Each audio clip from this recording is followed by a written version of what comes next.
The Count of Monte Cristo. Chapter 42. Monsieur Bertuccio. Meanwhile, the Count had arrived at his house. It had taken him 6 minutes to perform the distance, but these 6 minutes were sufficient to induce 20 young men, who knew the price of the equipage they had been unable to purchase themselves, to put their horses in a gallop in order to see the rich foreigner who could afford to give 20,000 francs apiece for his horses. The house Ali had chosen, and which was to serve as a town residence to Monte Cristo, was situated on the right hand as you ascend the Champs-Élysées. A thick clump of trees and shrubs rose in the center, and masked a portion of the front. Around the shrubbery 2 alleys, like 2 arms, extended right and left, and formed a carriage drive from the iron gates to a double portico, on every step of which stood a porcelain vase, filled with flowers. This house, isolated from the rest, had, besides the main entrance, another in the Rue de Ponthieu. Even before the coachman had hailed the concierge, the massy gates rolled on their hinges. They had seen the Count coming, and at Paris, as everywhere else, he was served with the rapidity of lightning. The coachman entered and traversed the half-circle without slackening his speed, and the gates were closed ere the wheels had ceased to sound on the gravel. The carriage stopped at the left side of the portico. 2 men presented themselves at the carriage window. The one was Ali, who, smiling with an expression of the most sincere joy, seemed amply repaid by a mere look from Monte Cristo. The other bowed respectfully, and offered his arm to assist the Count in descending. "Thanks, M. Bertuccio," said the Count, springing lightly up the 3 steps of the portico. "And the notary?" "He is in the small salon, Excellency," returned Bertuccio. "And the cards I ordered to be engraved as soon as you knew the number of the house?" "Your Excellency, it is done already. I have been myself to the best engraver of the Palais Royal, who did the plate in my presence. The first card struck off was taken, according to your orders, to the Baron Danglars, Rue de la Chaussée d'Antin, No. 7. The others are on the mantelpiece of your Excellency's bedroom." "Good. What o'clock is it?" 4 o'clock. Monte Cristo gave his hat, cane, and gloves to the same French footman who had called his carriage at the Count of Morcerf's, and then he passed into the small salon, preceded by Bertuccio, who showed him the way. "These are but indifferent marbles in this antechamber," said Monte Cristo. "I trust all this will soon be taken away." Bertuccio bowed. As the steward had said, the notary awaited him in the small salon. He was a simple-looking lawyer's clerk, elevated to the extraordinary dignity of a provincial scrivener. "You are the notary empowered to sell the country house that I wish to purchase, monsieur?" asked Monte Cristo. "Yes, Count," returned the notary. "Is the deed of sale ready?" "Yes, Count." "Have you brought it?" "Here it is." "Very well, and where is this house that I purchase?" asked the Count carelessly, addressing himself half to Bertuccio, half to the notary. The steward made a gesture that signified, "I do not know." The notary looked at the Count with astonishment. "What?" said he. "Does not the Count know where the house he purchases is situated?" "No," returned the Count. "The Count does not know? How should I know? I have arrived from Cadiz this morning. I have never before been at Paris, and it is the first time I have ever even set my foot in France." "Ah, that is different. The house you purchase is at Auteuil." At these words Bertuccio turned pale. "And where is Auteuil?" asked the Count. "Close by here, monsieur," replied the notary. "A little beyond Passy, a charming situation in the heart of the Bois de Boulogne." "So near as that?" said the Count. "But that is not in the country. What made you choose a house at the gates of Paris, M. Bertuccio?" "I?" cried the steward with a strange expression. "His Excellency did not charge me to purchase this house.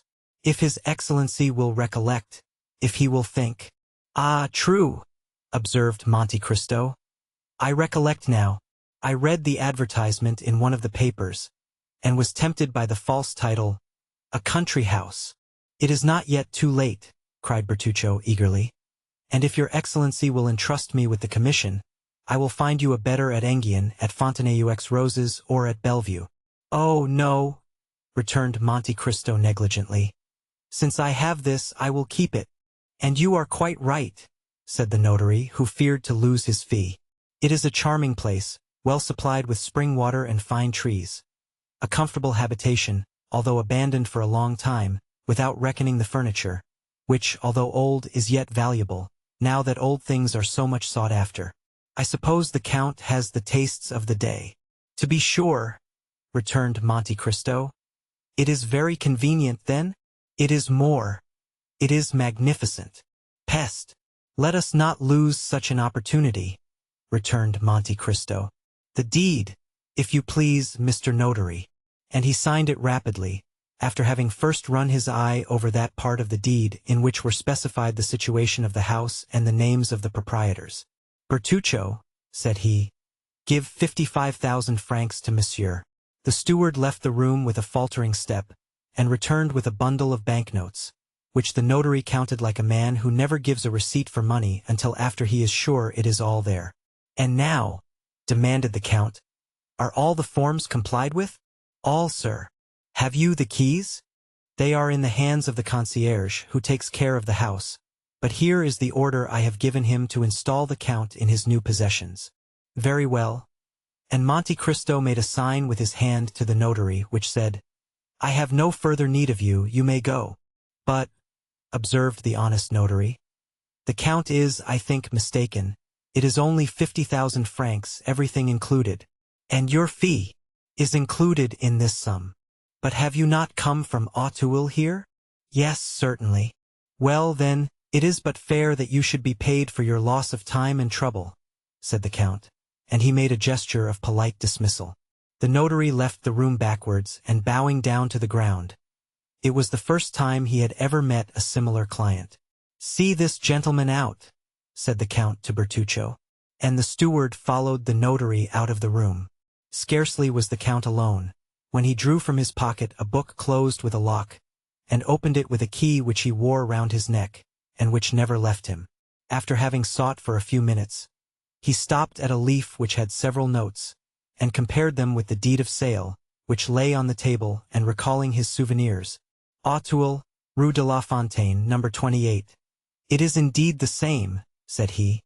And now, am I to rely upon an avowal extorted by religious or physical terror? However, in an hour I shall know all. Bertuccio, cried he, striking a light hammer with a pliant handle on a small gong. Bertuccio. The steward appeared at the door.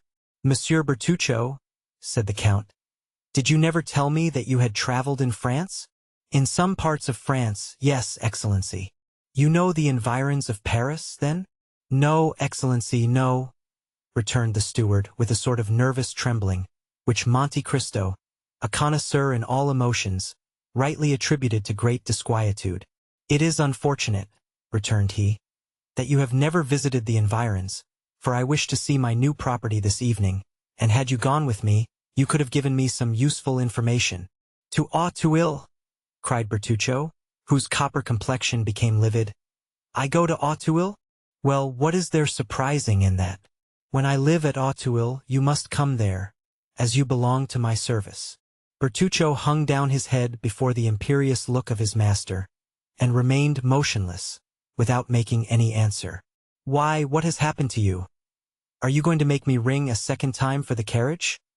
Asked Monte Cristo in the same tone that Louis XIV pronounced the famous, I have been almost obliged to wait.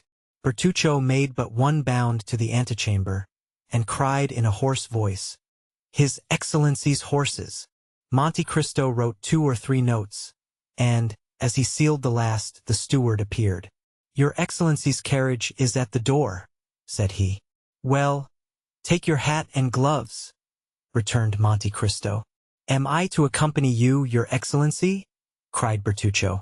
Certainly, you must give the orders, for I intend residing at the house. It was unexampled for a servant of the Count's to dare to dispute an order of his, so the steward, without saying a word, followed his master, who got into the carriage and signed to him to follow, which he did, taking his place respectfully on the front seat.